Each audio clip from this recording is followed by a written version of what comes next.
All right, guys, welcome back. I hope you guys did well on your test. We're going to be looking at a couple of things today, differentiability of functions that are piecewise functions. And this is a big deal in AP Cal. They love to ask questions about this. It's a really kind of a sucker punch. They get people thinking about differentiability and they forget all about continuity. So pay attention to that today. This is a little bit of a long lesson. Because the first 26 or whatever minutes is going to be talking about the differentiability of piecewise functions.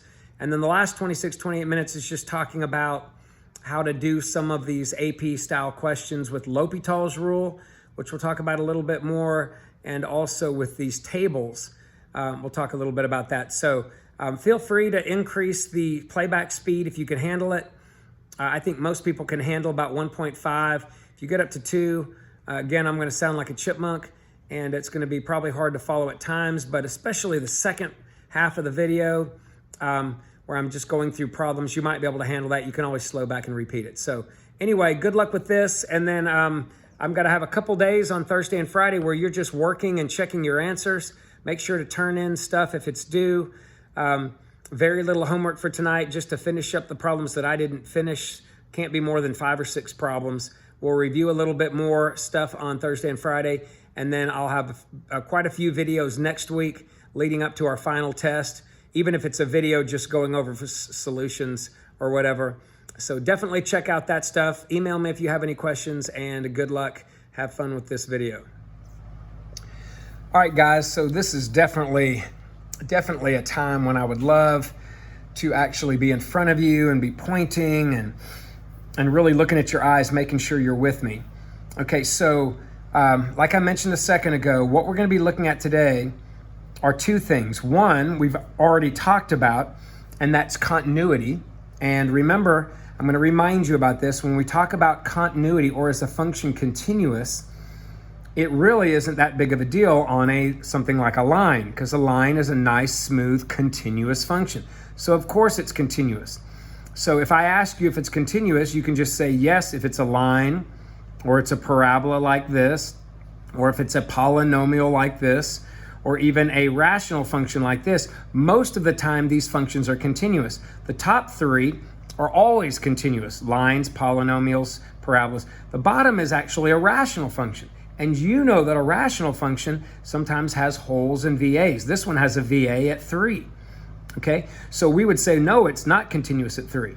Well, the problem is continuity sometimes, like we talked about in the last section, continuity also can, when you have piecewise functions, they join together at certain values. Like this particular one, from the left side of -3 looks like a line, but from the right side of -3 looks like a parabola. And the only way I will know if this is continuous, this piecewise function is continuous through that -3, is to check the 3 points of continuity, which you might remember are, does the limit exist? So I would check it from the left and from the right. And if I got the same value, that would mean that the limit exists. The value exists, which means it has to be equal, and I have to be able to plug a -3 in there and get something. And then the limit and the value would have to be the same. So if those things happened, it would be continuous, which would mean that this line and this parabola somehow would actually connect. You know, now here's the thing. This line and this parabola could connect like this. This line and this parabola, pretend I didn't know anything about the line, but the line and the parabola might be a line like this, and then you actually might smoothly go into the parabola, as if the parabola part looked something like this, but it just happened to smoothly connect. Unlike this one, where the line and the parabola did not smoothly connect, did they? Well, when I'm checking continuity, it doesn't really matter, just as long as they connect. But if I'm checking differentiability at -3, that would mean that it has to be differentiable. And didn't you learn that there were 4 ways a graph could not be differentiable at a value? 1, it's just not continuous. Both of these are continuous, so I'm not worried about that. 2, there's a corner, a cusp. 2, 3, and 4. It could have a corner there, a cusp there, or go vertical there. Well, this to me looks like a corner. You might think it's a cusp, but remember, a cusp has to go vertical and then vertical the other way. This just changed directions. So how do I know that this looks like this one on the right or possibly like this one on the left. And the reality is I don't know that until I learn what I'm doing today. So the first thing we're gonna do in checking differentiability and continuity of a piecewise function is we're always gonna check the continuity. Because even if, look if these graphs did this. What if this line did this and then stopped and say had an open circle and then the parabola started up down here? Well, if it's not continuous, then there's no way that the slope is going to be the same on both because they don't even join together. And we learned that a graph, or you will learn, a graph is not differentiable. I guess you've already learned this, when the graph is not continuous, has a corner, a cusp, or goes vertical. And this is not continuous. But look at this one. What if you check from the left side, the slope looked like this, and from the right side, the slope looked like this?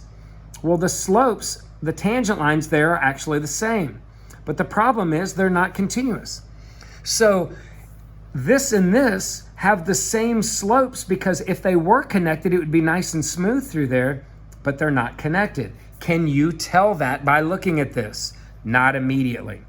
So if I want to check differentiability, which means does the graph have a derivative at a certain point or in its entirety, if I want to check the differentiability, I first have to make sure the function's continuous.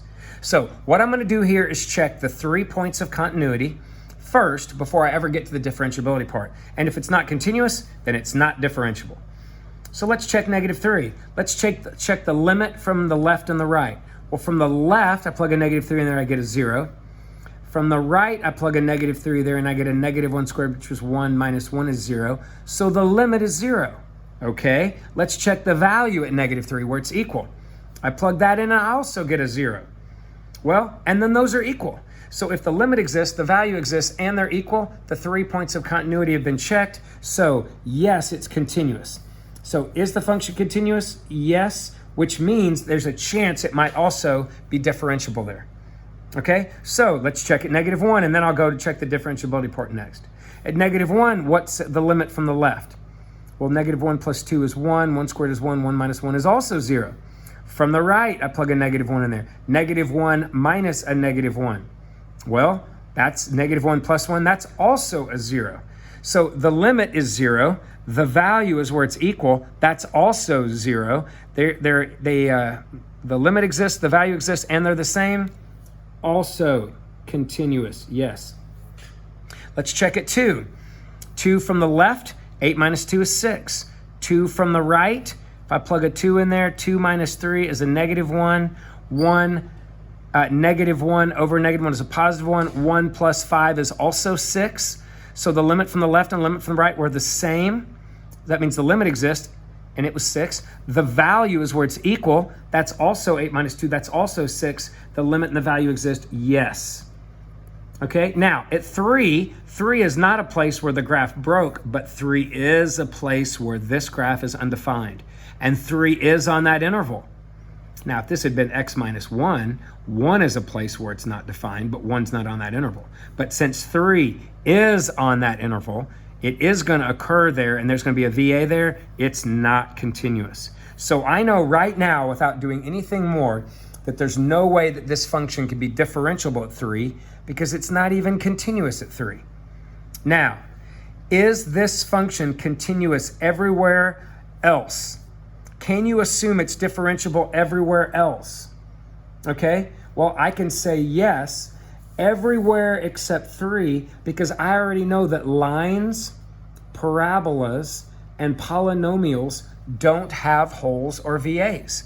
So the only possible place where this thing wasn't going to be continuous was at -3, -1, and 2, and I already checked continuity there, and they were continuous, and at possibly 3, and it's not.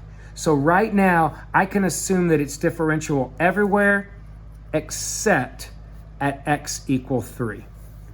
Or you could say, instead of saying except x equals 3, you could just say everywhere x not equal to 3. Okay, so this function is continuous for all real numbers except that, or all real numbers, comma, not 3.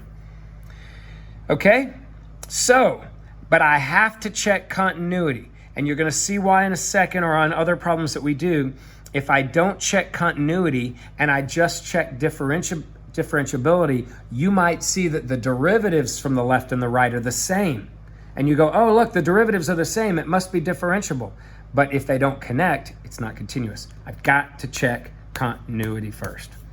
Okay? Now that I've already checked that, right? Now I'm going to check the derivatives. Because remember, for a function to have a derivative, it can't have a corner or a cusp or go vertical.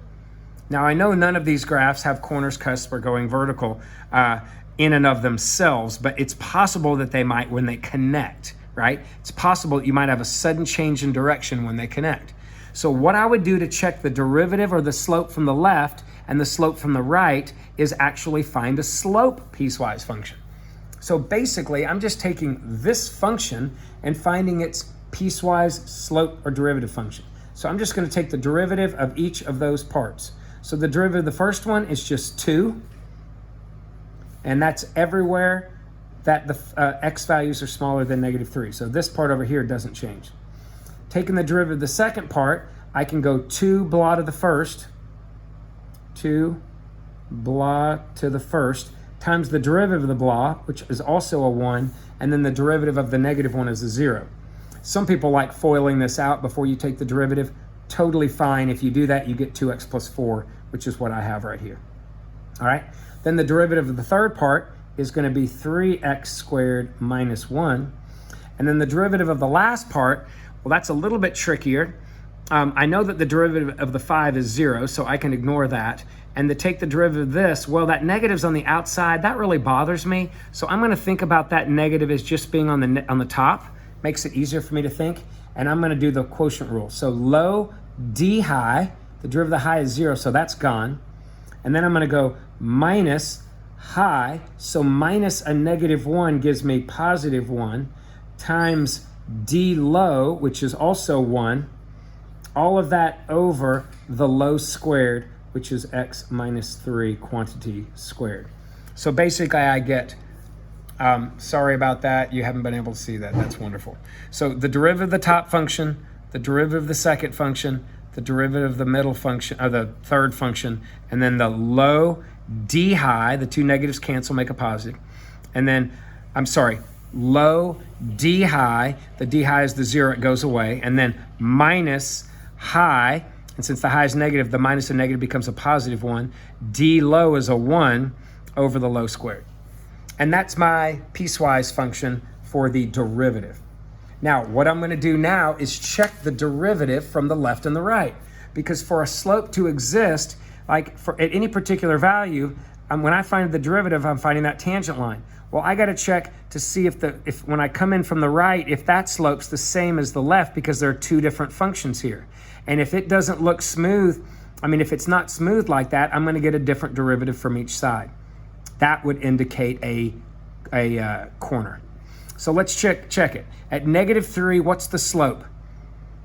At -3 from the left would just be a slope of 2. But look at this.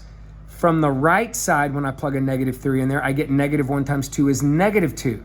That meant the slope from the right looked kind of like this, and the slope from the left looked kind of like that. Well, guys, that literally is the definition of a corner.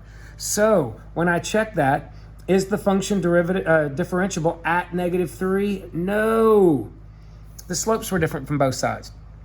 Okay? Now let's check at -1. At -1, when I plug that in there, I get 1 times 2 is 2. When I plug a -1 in there, I get -1 squared, which is 1. 1 times 3 is 3. 3 minus 1 is 2. Look at that. The derivatives were 2 from both sides of -1. So is it differentiable there? Yes. Let's check at +2. At +2, I plug a 2 in there. I get 4 times 3 is 12 minus 1 is 11. But from the right, I get not 11. You can see that that's 1 over a -1 squared, or 1 over 1 is 1. So is it differentiable at 2? No. And at 3, well, I don't even need to check that, right? No, but I didn't even need to check because it's not even continuous there, right?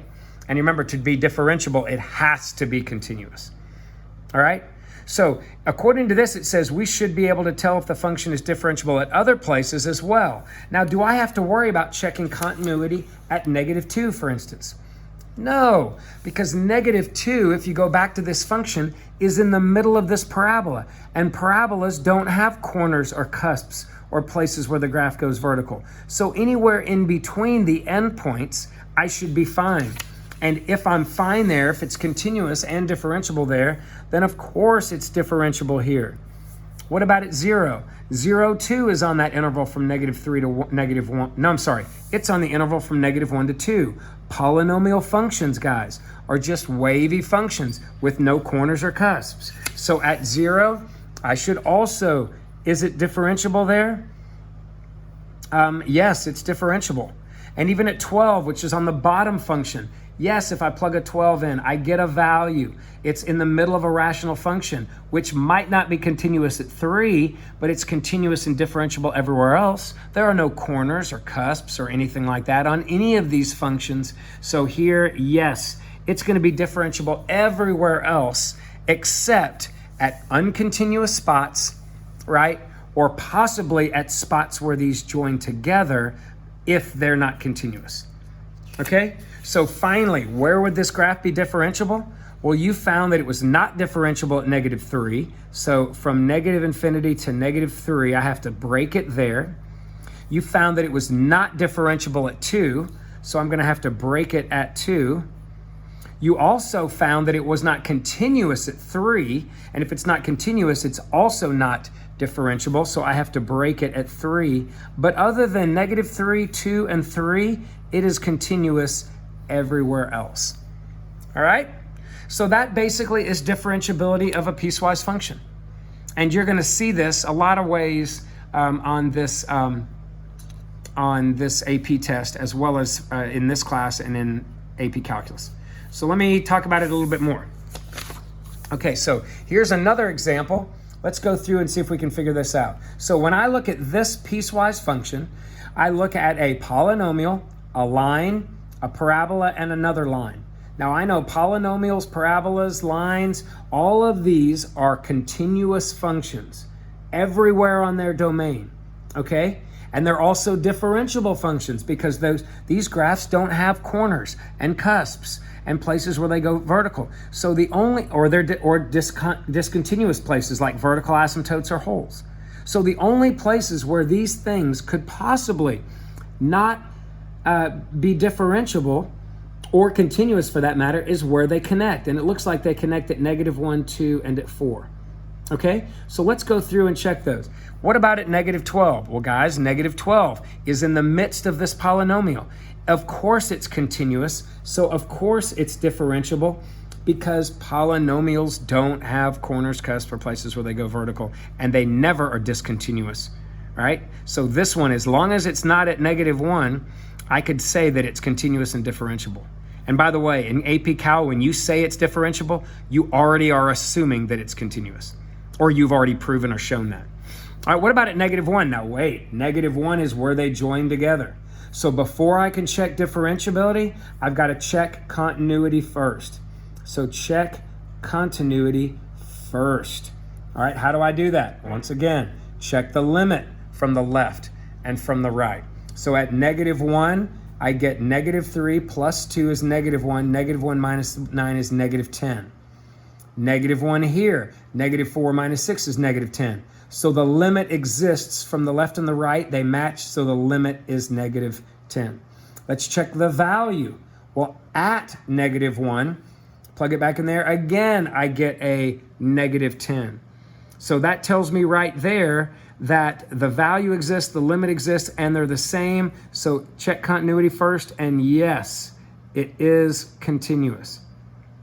Then check differentiability. So how do I check differentiability since it's not in the interior of that function or this function? Well, I've got to find a derivative function.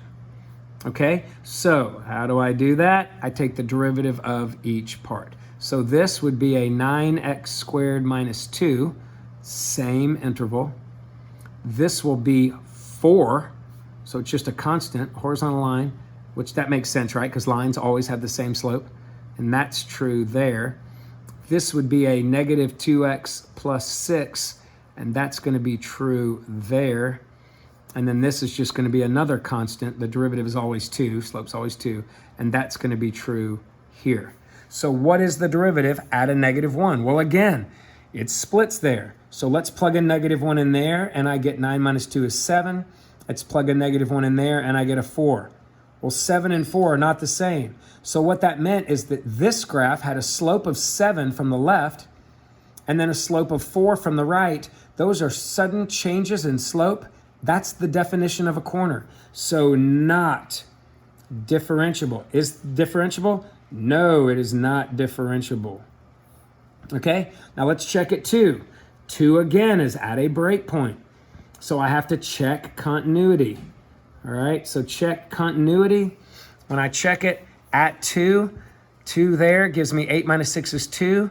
2 there gives me -4, right? Because it's not -2 in parentheses. A -4 plus a 12 is an 8. 8 minus 6 is also a 2. So it's continuous. Yes, it's continuous. But now I have to check differentiable. All right, so when I check differentiability, I plug a 2 in and I get a 4. Here I plug a 2 in and I also get a 4. So yes, it's differentiable. All right? Now, what would have happened if all I did was check differentiable and I get 4 and 4 and I'm like, yay, it's differentiable. But if I forgot to check continuity, I might look back at continuity and find out that there's not even a value there. That they don't, the two sections don't even connect. So even though the slopes were both 4 from one side and 4 for the other, it could potentially look something like that. And remember, if it's not continuous, it's not differentiable. So you always have to check the continuity first. You got to get that in your head. Very common mistake in AP Cal. Let's check it 4. Well, guys, I know right now that it is not differentiable. Now, how do I know that so quickly? Hopefully you see it. I know that it's not continuous. And why is it not continuous? Some people make this mistake. They go in here and they go, let me plug a 4 in. -16 plus 24 is 8. 8 minus 6 is 2. They plug a 4 in there. 8 minus 6 is 2. And they go, oh, I got the same thing. But wait, look, it's not equal to 4. And remember, the 3 points of continuity, the function has to exist there. It's more than just checking the limit from each side. So it's not continuous, right? And if it's not continuous, you know it's not differentiable. So that's probably something I wouldn't even check. I would definitely check continuity, but because it was not equal, I'd go, oh, not differentiable. Let's check at 245. Now, clearly, 245 is way to the right of this 4 in the midst of this line, who always has a slope of 2. And if a graph always has a slope, then it always has a derivative. So right here, because I know that about a line, and I know that, look, to the right of 4 at 245, the slope is always 2. Look, it always has a derivative. It always has a value there, whatever 2 times 245 minus 6 is. It has a limit there. Everything checks out. So yes, it's differentiable here. All right? So it says over what intervals is the function differentiable? Well, let's think about it. There are no places to be concerned about with the functions themselves, just where they join. Now, you checked differentiable everywhere, and you found that at -1, and you found that at 4, it was not differentiable. So if it's differentiable everywhere else, then all you got to do is say, from -infinity to -1, break it at -1. From -1 to 4, break it at 4. And from 4 to infinity, because this thing does go to the right of 4 and to the left of -1. All right? And then finally, this is one of the more common questions. I'm assuming this is number 7, although it's been punched out right here. It says, find the A and the B, and they'll use different values, different letters, sometimes K's and N's in AP Cal, but find the A and the B so that this function is differentiable. Well, what do you do to check if something's differentiable? First of all, you have to check to make sure it's continuous. Well, let's look at this first part. That's a polynomial, an x cubed function. Those are continuous, right? And differentiable because they don't have corners or cusps or go vertical. And if any of you are thinking, how do you know it doesn't go vertical? Guys, the only time you see a place that goes vertical is like on a cube root graph. Remember how I like the seagull function looked something like this? It had a cusp, or the 1 cube root function had something like that. Those are the ones that go vertical. Or if I drew a picture of it, right? Or it has a cusp right there. So cusps and going vertical on a graph, those occur when you have things like a cube root of x, or that's a cube root of x right here, or a cube root of x squared, that's right here. Functions like that. Otherwise, you don't have to worry about the going vertical. Could be a fifth root too. You don't have to worry about that, okay? Okay, so on those. So right here, because that parabola and that cubic, I'm not really worried about them individually being, I'm totally confident that they're differentiable everywhere. The one place I'm concerned about is at 2.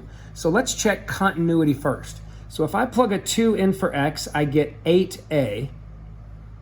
Okay, that would be checking the limit from the left and checking the value. And then I check the limit from the right and I get 4 plus b. So according to this, the limit from the left and the limit from the right, which are the limit, and the value, which is that, all have to be equal. I have an equation. Sadly, I can't solve that, but I do have an equation. So every value of a and b that makes that true is an option for this being continuous. But I want differentiability. So I'm now going to take the derivative piecewise function, which this one should be a little bit easier to take. And the derivative of that is just 3ax squared when you're smaller than or equal to 2, okay? And the derivative of that is just 2x plus 0, because b is a constant, and the derivative of the constant is 0. Don't write plus 1, all right? B is not a variable. X, I know it is a variable, but it represents a constant, not something that varies over an interval, okay? And this would be true when it's bigger than 2. So now let's check the derivative at 2. Well, the derivative at 2, when I plug a 2 in, gives me 4 times 3 times a, 12a, and the derivative from the right side gives me 4, okay? And in order for it to be differentiable, the derivative of the left and the derivative of the right also have to be equal. Well, what do I have now? I have a system of equations, and it's a pretty easy system because this one I can solve for one variable and I get a equals a third, and then I can just take that a and plug it back in here and get 8 times a third equals 4 plus b. So I can take that 8 thirds there, subtract over a 4, which is a 12 thirds, and I can solve for b and get negative 4 thirds. And I have my a and my b value, which means if you took that a and that b and plugged them back into this equation and you checked continuity, you go, yeah, it's continuous. And then you check differentiability and you go, yeah, it's the same derivative from both sides. But you found those values that will make that work this way. All right? So last thing, if a function is differentiable everywhere, is it continuous? Well, remember what we've said. To be differentiable, the rules are you can have no corners, no cusps, no going vertical, and it has to be no discontinuous places. So that would assume if it's differentiable, then of course it's continuous, okay? Yes, it is. Okay, you can ignore the why or why not, but the bottom line is why? Because you've already checked all those things. Now, if a function's continuous, is it differentiable everywhere? No. You can see that right here, right? This function right here is continuous. It doesn't have any gaps or holes or jumps, but it certainly has a cusp, right? So why not? Because you could have corners, cusps, you could go vertical there or have a vertical tangent line, and then finally you could have non-continuous places or regions. Okay, so all of these places, actually it says if it's continuous. So if it's continuous, you could still have those three, right? Right, it could still have a cusp like this, it could have a corner like this, and it could certainly come along and go vertical for a moment like that. And all of these three graphs, they're all continuous. There's no breaks in them, but they all have spots where the graph is not differentiable. All right? So most of the time AP will say something like, hey, F is differentiable. Sometimes they even say it's twice differentiable, which means you could take the derivative twice. When you see differentiable, you go, oh, they also told me it was continuous. All right? All right, so tonight, you really don't have a ton of homework other than any problem right here I don't finish up, but I just want to go through right now a few problems that AP does, and I want to show you how you can do these And they will give you these problems. You'll notice some of these are limits, and you're like, why are we doing limits and derivatives? Well, I want to talk more about L'Hopital's rule.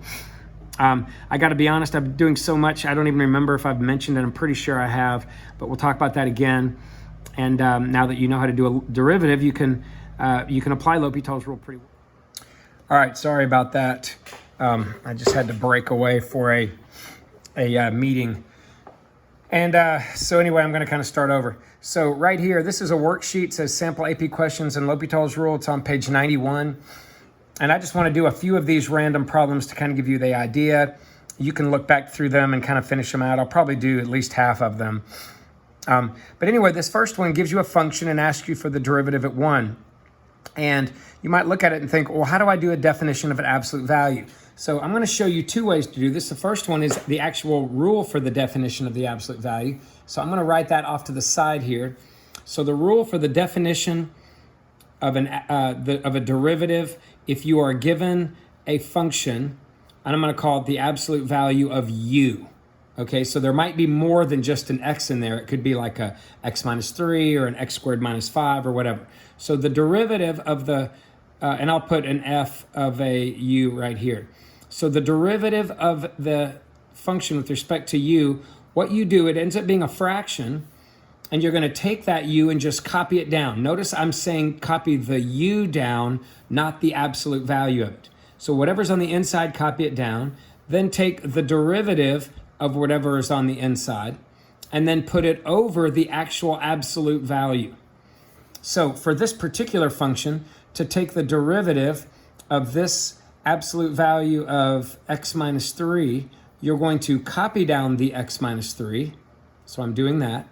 I'm going to take the derivative of the x minus 3, which is just 1, and I'm going to put it over the absolute value of the x minus 3. Okay? So now, therefore, to take the derivative at the number 1, I'm just going to plug 1 in. So when I plug 1 in, I get negative 2 in the numerator, and then I get the absolute value of negative 2, which is positive 2 in the denominator, and negative 2 over positive 2 is negative 1. So my derivative is negative 1. Now, you're fine to do that, and you'll notice that, that in a couple seconds, I'm going to show you another way to take the derivative of this, and that is to actually look at the graph. And because this is such an easy, quick graph to sketch, it is a shift 3 to the right of an absolute value function. Okay? And the shift 3 to the right gives you the actual line of x minus 3 there, and it gives you the negative of the x minus 3, which is negative x plus 3 there. And if you look at this, what would the slopes of any value to the right of 3 be at 4, 5, 6, or any decimal or anything to the right of 3? Well, the slopes are all 1. And the slopes of anything to the left of 3, like negative 2 or negative 1.5 or positive 2, negative 2 also, positive 2, positive 1, 0, or any decimal fraction, whatever to the left, those slopes are going to be negative 1. So if I'm asking for the slope or the derivative at 1, the slopes of anything there to the left of that 3 would be negative 1. And you saw that over here doing the work, but you might see it a lot more quickly just thinking about the sketch of the graph.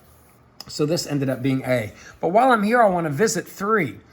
What's the slope of 3? Well, I would hope that if you graphed it, you could look at that and go, wait, there's a corner at 3, right? Remember, corners are any places where the slope shifts suddenly from one value to the next, right? And that sudden shift, which means the shift from the left is, the limit of the derivative. Remember the limit definition of a derivative with the f of x plus h minus f of x over h is whatever. That limit definition would give me a negative 1 here, but a positive 1 there. Sudden differences of slopes from either side means corner. So because there's a corner, if I had asked you for the derivative at 3, you'd say d and e, but look over here. Look what happens if you plug a 3 in. The derivative doesn't exist, right? Because there's no value there. When you plug it in, you get 0 over 0, which means there would have been a hole on the derivative curve, which we haven't really talked about derivative curves yet. But not the function, but the actual derivative function. So because it's undefined there, the derivative would not exist at 3. We would have said d and e, or there is no derivative there. All right? So anyway, a couple different ways to think about something like that. And when the function gets a little bit harder to graph, the absolute value function, like if I give you the absolute value of a of a natural log or an absolute value of a trig function, whatever. Those are a little harder. It's probably easier to go back and just find the derivative using this definition and plug your value in. Now look at number 2. Now, you and I may look at number 2 differently. When you look at number 2, you might just see some random function, okay? And you might go to plug the 0 in, and when you do, you get 10 plus 0 cubed, which is 1,000, minus 1,000, which is 0. Plug a 0 in there, you get 0 over 0. And you might think, oh, I've got 0 over 0, so I've got to find a way to solve for the limit at that hole.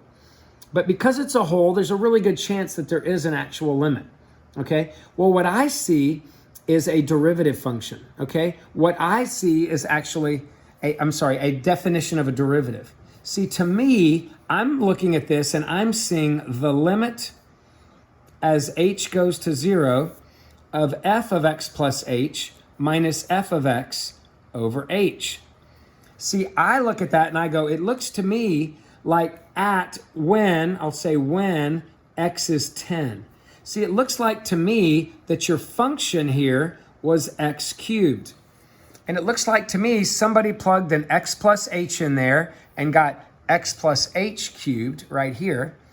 And then they plugged an x in there and got x cubed. And then they plugged the 10 in for x. So instead of seeing x plus h cubed, it's 10 plus h cubed. And instead of seeing x cubed, it's 10 cubed. Nice and simplified. But that's what I see. So one way, and if you don't see it, I'll show you how you can do it now without having to see it. But because I see this, I go, oh, this is a definition of a derivative of the function x cubed. Okay? So if that's a definition of a derivative, I could kind of cheat a little bit and go, well, one way to look at this is just to take the derivative of that function, which gives me 3x squared, and then just plug 10 in. And 3 times 10 squared, we all know, is 300. So I know right now that this limit, its value ends up being 300, and I did it without ever having to do the limit. Now, the second way you might be able to do it is look at this and go, and there are people in here that might see this as, oh, this is a difference of 2 cubes. This is 10 plus h cubed minus 10 cubed. And if you wrote all that out and cleaned all that up, you're going to see, and factored it, you're going to see that after simplifying a little bit, you're going to be able to cancel that h with an h up top. And then when you redo the limit, and that was one of our rules, right? When you get 0 over 0, factor it, cancel out the common factor, and redo the limit. And when you do that, you end up getting 300. But because most people don't see that, I'm not going to bother showing you that factoring.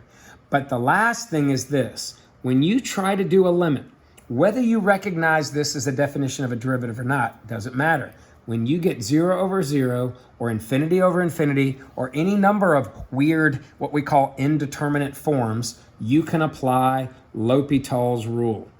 And L'Hopital's rule says for you to take the derivative of the top and the derivative of the bottom. Don't confuse that with the quotient rule.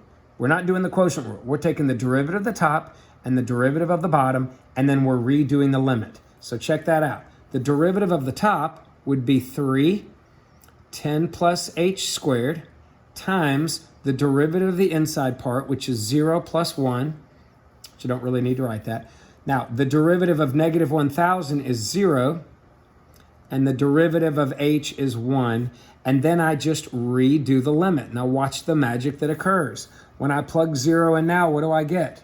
I get 10 plus 0 is 10, 10 squared is 100, 100 times 3 is 300, times 1 is 300, minus 0 is 300, over 1 is still 300, and I get the 300 that I would have gotten had I saw the definition of the derivative. But here's the thing, a lot of people don't see that. So if you get a limit like this and you don't see that, rest easy, you can apply L'Hopital's rule because the definition of a derivative will always end up giving you 0 over 0, which means you can do that L'Hopital's rule. All right, let's try this one. If I plug a 32 in there, I get the 5th root of 32, which is 2. 2 times 4 is 8. 8 minus 8 is 0. 32 minus 32 is 0. And because I got 0 over 0, I'm not going to use 0 over 0 as an answer, but that tells me, wait, I can do L'Hopital's rule. So what do I do with L'Hopital's rule? I take the derivative of the top over the derivative of the bottom. Now on this one, I don't really have a rule for a fifth root. I noticed that a couple of you on your sheet had developed your own rule, which is fine. And I know that rule, I just don't teach it. So when it's a fifth root or anything other than a square root, I like changing this to a 1/5 power. So the derivative of the top will be, I basically go 1/5 times 4, which is 4/5. I copy down the x and I subtract 1, which gives me negative 4/5, right? You subtract 5/5 from that, you get negative 4/5. And then you take the derivative of the x, which is 1, which doesn't do anything. The derivative of the negative 8, which is 0. And then you go to the bottom and the derivative of x is 1 and the derivative of negative 32 is 0. And then you redo the limit. And you can see when I plug a 32 back in there, I get 4/5 times 32 to the negative 4/5 power. All right, now, how do I clean this up? Well, what does the 5 mean? The 5 is the fifth root. So what is the fifth root of 32? Well, it's 2. So I'm going to bring over that 2. But doing the fifth root of that still leaves a negative 4 on the top. Now, what does 2 to the negative 4 mean? A 2 to the negative 4 means I take the 2 to the 4th and make it a 2 to the negative 4 and make it a 2 to the 4th on the bottom. So I'm putting a 16 on the bottom. And that gives me 4 over 80, or even better, canceling that out, a 1 over a 20. And for some reason, oh, there it is, F. Okay? 1 over 20. Now, if you look at number 4, you're going to see another situation when you plug a 0 in there. If I plug a 0 in there, I get sine of pi over 3. Sine of pi over 3 is the square root of 3 over 2. The square root of 3 over 2 squared is 3/4.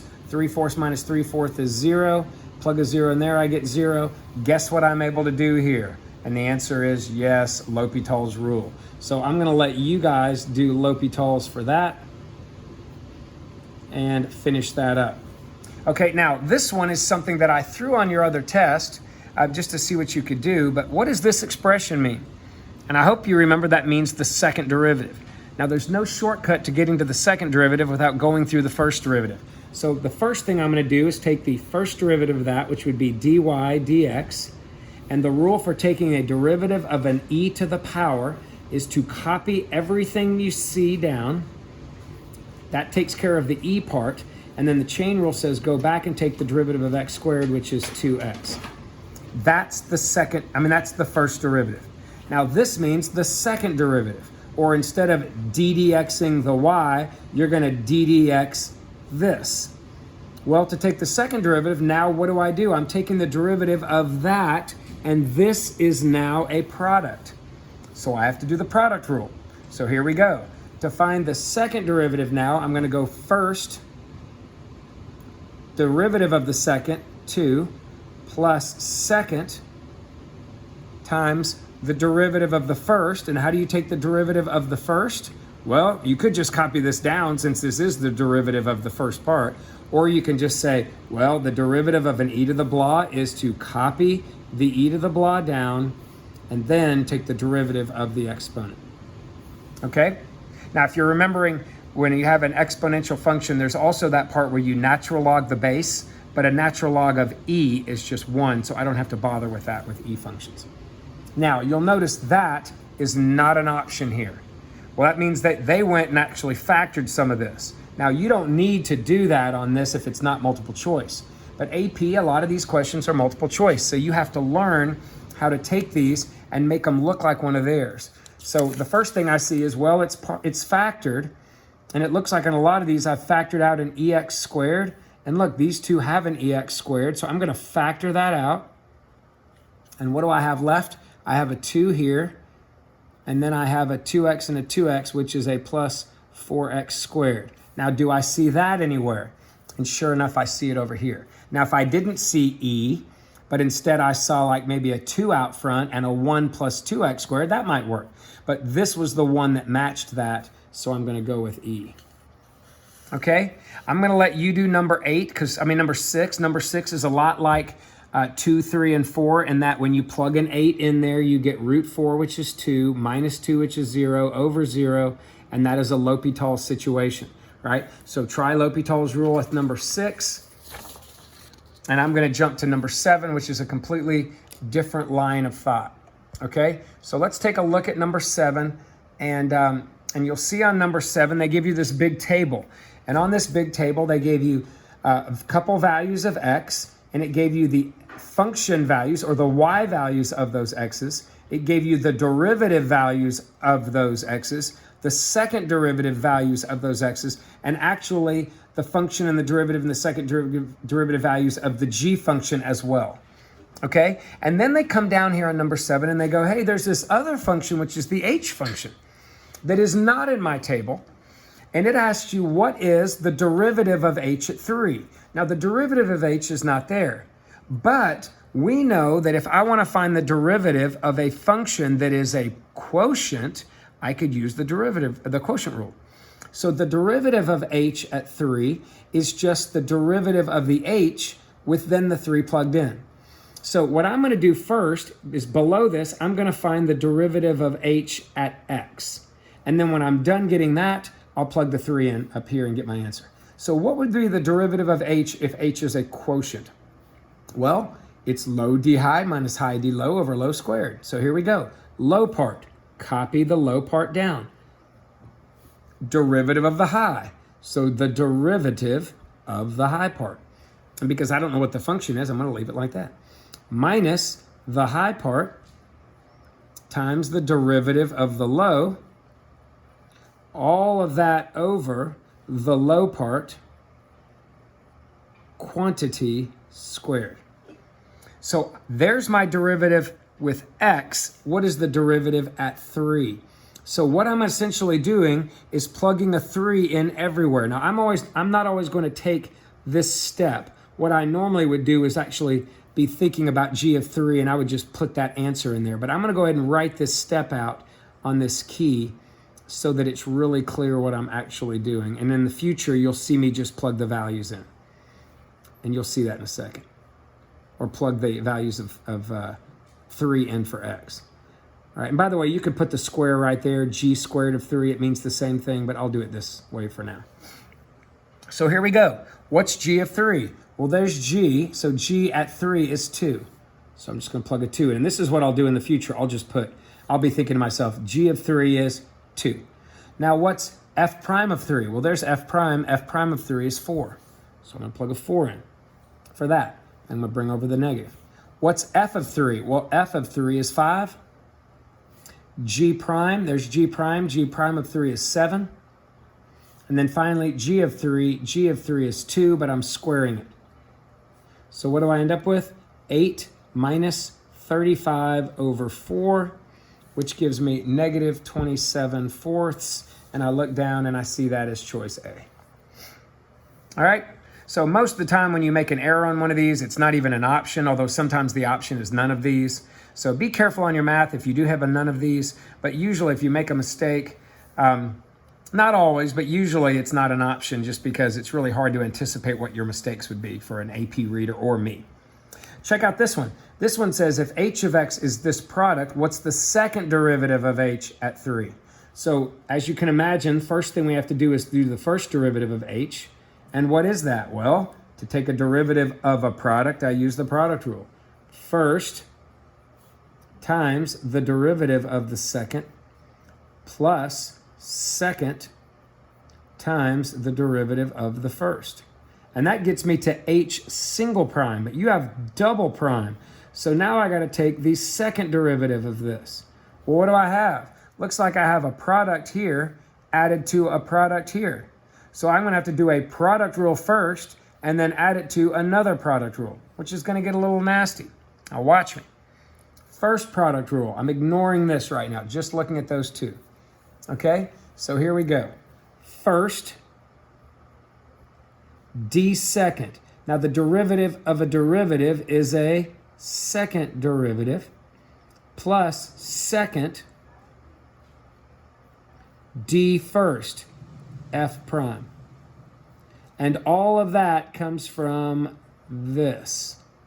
Then I'm going to say plus, and now I'm going to do a derivative of this part, okay? So all of this is going to be way over here.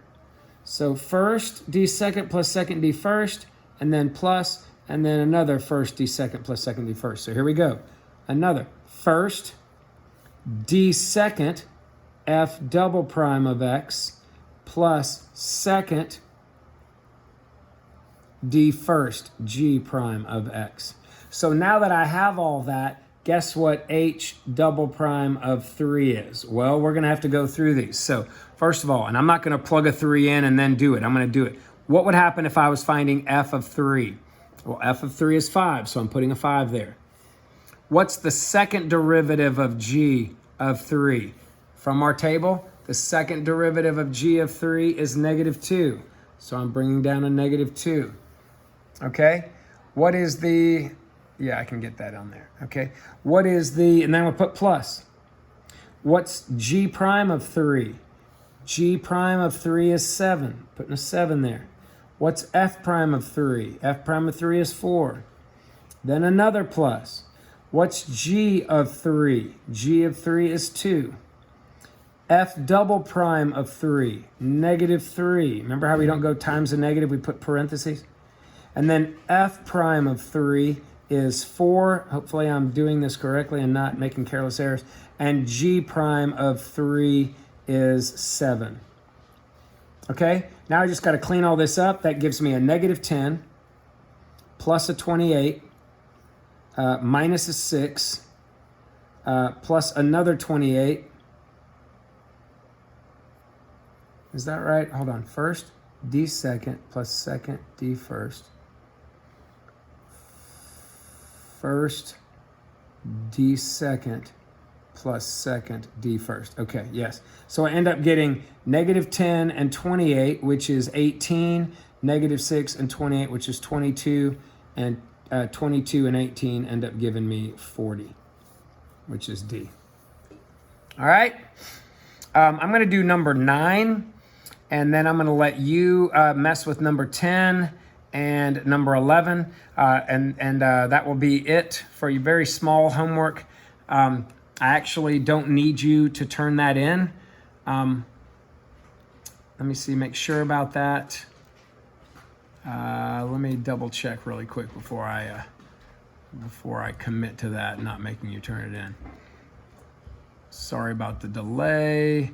So let's see, this is,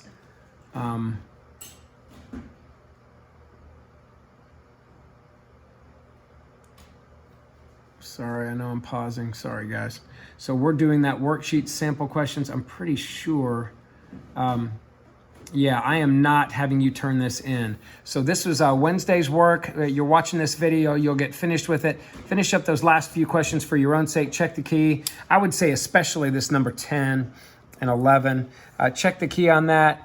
Maybe one of the L'Hôpitals. Tomorrow, Thursday, I'm giving you a review, and Friday, I'm giving you more trig derivatives practice. So there will be no video to watch on Thursday or Friday, just practice for you to do. And then all we'll have the next week, we'll have videos. Actually, I'm going to do videos, all 4 of those on Monday through Thursday, even though a lot of them are just working problems. And I guess there's a new lesson Monday, and then there's me showing you how to use your calculator to do some stuff on Wednesday, and talking a little bit about velocity, acceleration, and position. So anyway, one more. This is really important. This right here is massively important in the study of calculus, because what this derivative of h actually is you checking the derivative of the chain rule. Remember, a chain rule is a composite function. A lot of people early on in calculus, they look at this and they go, oh, g times f.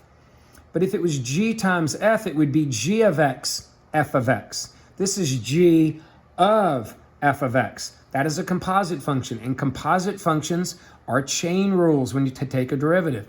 So to take the derivative at 3, I'm going to take the derivative of h first at x, and I'm going to start with g, which gives me g prime.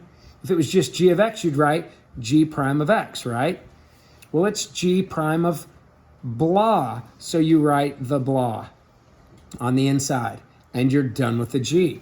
Then you link it and go to the inside, and now you're taking the derivative of f of x, which is f prime of blah, but now your blah is just x. And that takes care of the derivative of f, and then the derivative of x is 1 that you don't have to write times 1. But while I'm here, I'll bring this up. What if I was saying find the derivative of h, and this was written as g of f of, say, x squared? Then you would have g prime of f of x squared. Then you would have f prime of x squared, and then you take the derivative of the x squared and have times 2x. So be careful about that. In this case, it didn't matter because it was just a regular x. Times 1 doesn't affect the graph. So what do I do for h prime of 3? I'm going to plug the 3 in. All right, and when I do that, I get this. Now be careful. I've got to take that value, find it, then find this value. This is not a product here, okay? So what's f of 3? From my chart, you can see that f of 3 is 5. So that's my replacing the f of 3, but now I got to find g prime of that, or the derivative of g of 5. And the derivative of g of 5 you can see is -4. Okay? And then for the derivative of f at 3, that gives me a +4, which I just drag down, and I end up with -16, which again is which is a. All right? And when you go to do number 10, which is the second derivative, you can build off of this first derivative that you did right here, right? So you can build off that if you want, and then go straight to your second derivative of x, building off this. But what do you see here? You may look at this and go, what in the world? I see the product of g prime of f of x and f prime of x. So to do this second derivative, you're going to have to go first d second plus second d first. See what you can do on that. Check the key. Good luck to you. And I will see you guys, I will actually see you guys on Monday with a new video. All right, take care.